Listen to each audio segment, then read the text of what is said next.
Hey guys, God is good all the time.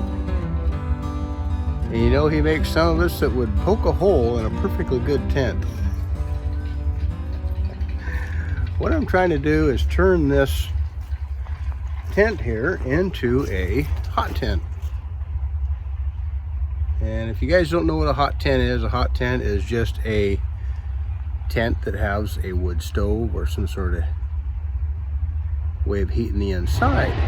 Now I have a couple of things here, bouncing some ideas around, just really nervous about poking holes in tents. But you just never know if things gonna work unless you actually do the job. What I've decided to do is I have this silicone roof jack that has two stainless steel rings that sandwich this silicone together with these wing nuts. The other one is in here, and this goes on the opposite side. So what we have here is we have a winter well stove. I did a video on this a while back and really happy with the stove. I also have I think a Stove Tech stainless stove, but I like this one here a little bit better. It has some nice glass windows on the side, and I like this little stove because it has a stove eye here. It takes a quarter turn to turn that off, take it off of there, and you can have a direct flame on the bottom side of your pan, which will transfer heat better. So if you want to cook like popcorn or something like that, I believe you'd have better results if you had direct flame on the bottom side of your pan or your Willy Pop or whatever it is you have. It's got a damper here and air control here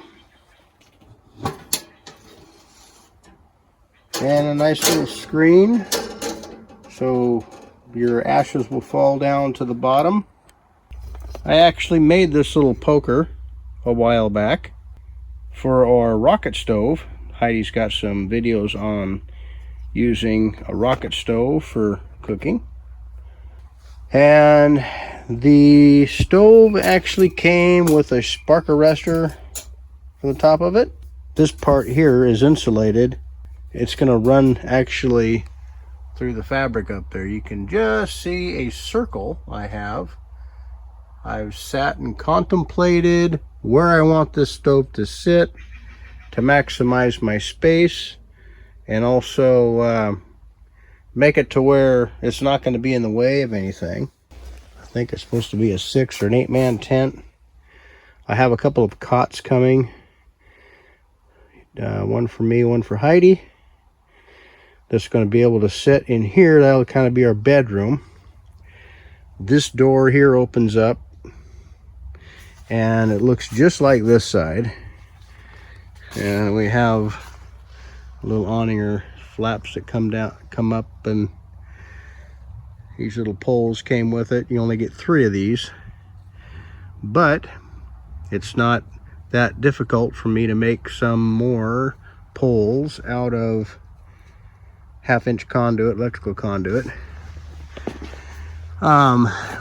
Weak link here is I want to be able to prop this up so this doesn't catch water.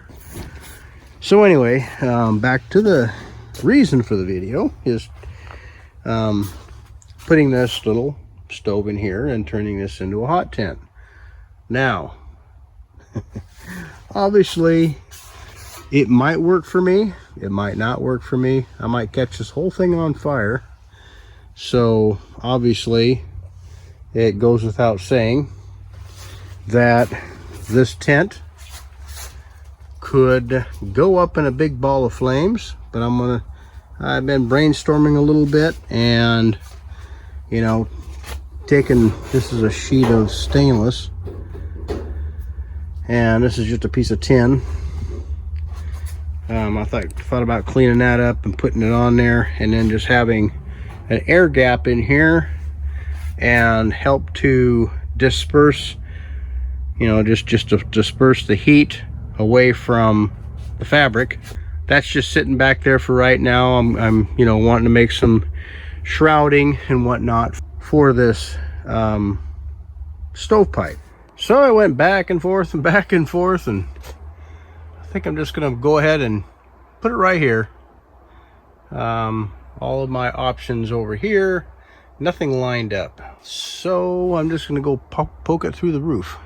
After a lot of deliberation, this is what I'm gonna come up with. And then around the back, I'll put a little heat sink or heat shield back there.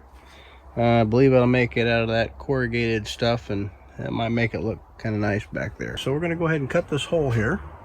You can lightly see that where I traced it out.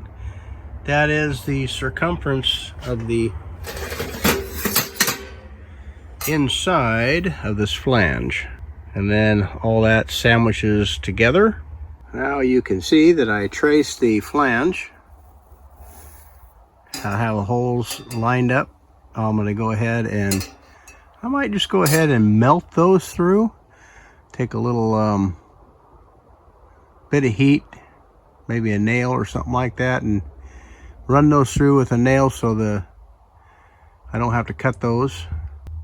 The nice thing about that process that I'm just telling you about, the melting that through, is that, well, it'll help it not to fray. So I'll go ahead and get that cut out and melt it together.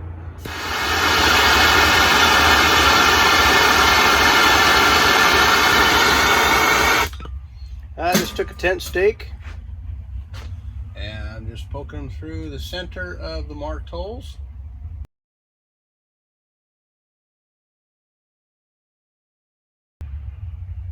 Oversize them just a small tiny bit to accommodate the bolts that are going to go in there. Now we'll take a pair of scissors and cut the rest of it out.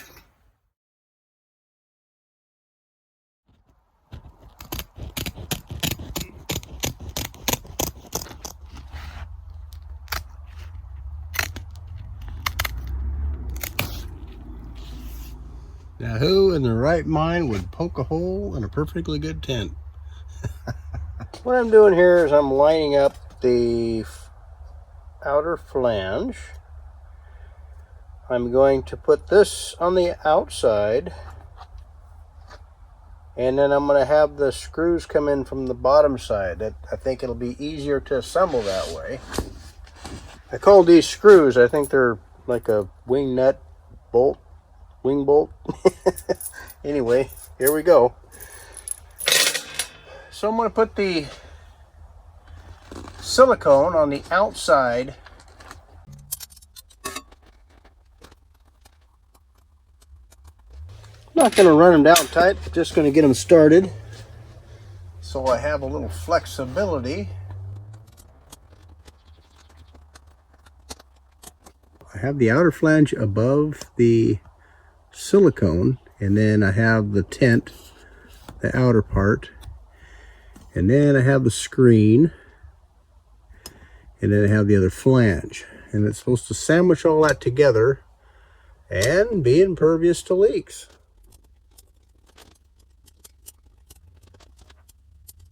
And in case you guys are wondering, this is a 3.5 inch pipe.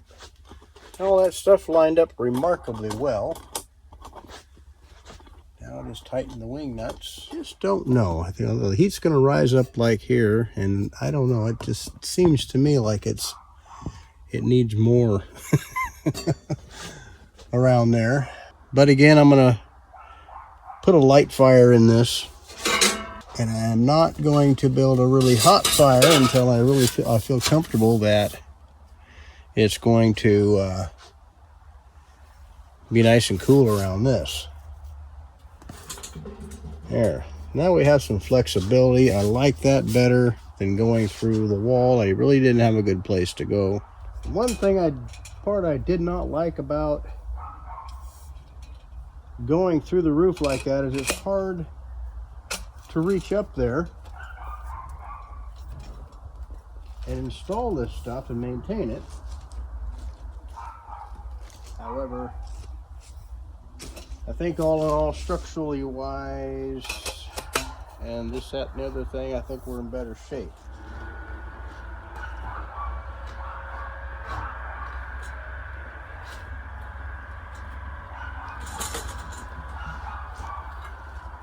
There's a couple little wires up there for some guy lines to come off of the heat arrestor. Right now it seems like it's pretty solid. However, there's a branch up there. I don't really like the location of that, so I'll grab a hold of that and bring it down somehow. Okay, I went ahead and lashed up a shield in the back there. I have stainless steel piece behind this corrugated tin. I just have it sitting back there for now, just to see how the heat reacts. I have the stove wide open, and I just, like I said, I just started it and got it going. The stovepipe here is cool to the touch, but this one here is hot. So this is working very well. This is cool. I mean, it's, you know, about body temperature right here. Obviously this pipe is going to be hot. Okay, we got the stove good and warm now. It's pretty hot. And we're reading right there at the base of the stovepipe, 432.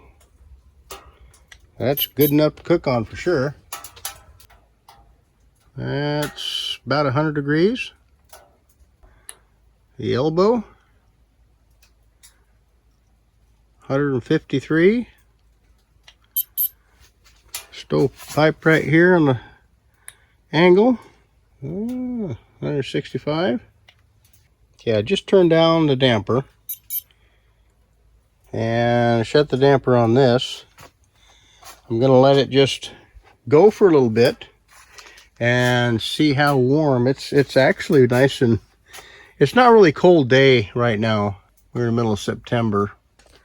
Outside temperature is around about 65, 64 degrees. We'll go back in here and check things out. I do have a fire extinguisher here just in case I need it. But the stove is putting out good heat. It's warm up here, but it's not hot. Only 100 degrees.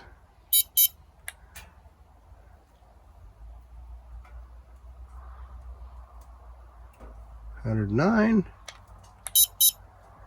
117. What's the back? 120.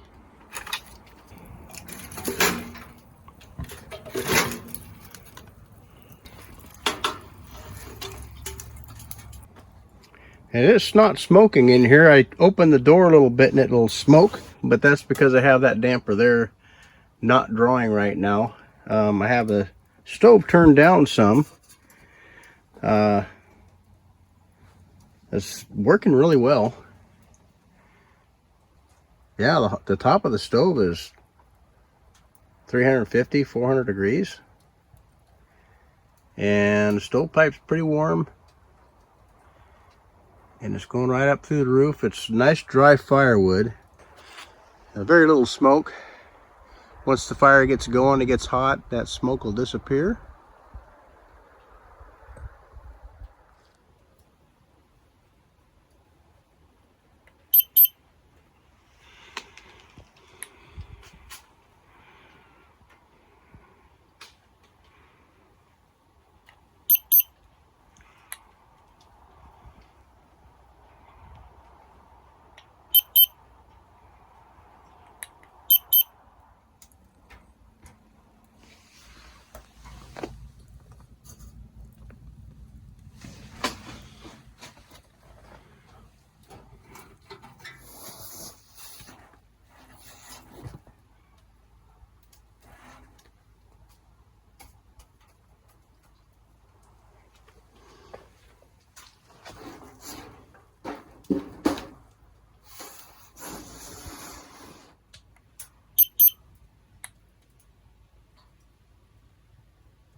425.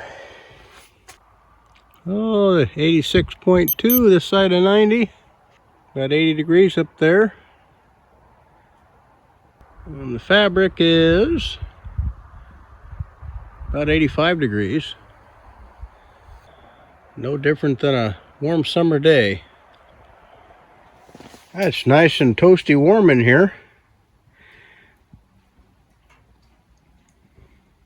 Well, this fabric here is 87 degrees. About 100 degrees up here.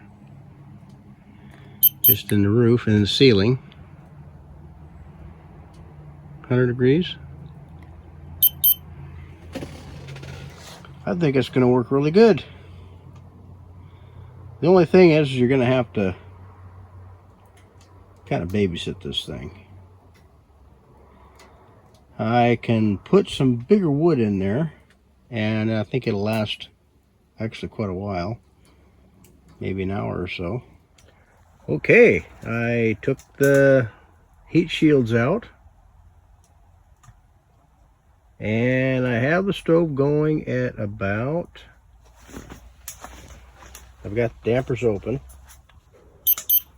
and I have 510 degrees on the top of the stove. 500 degrees. 144. 140.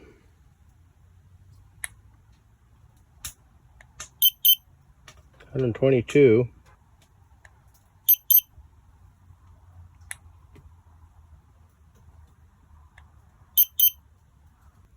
It's warm,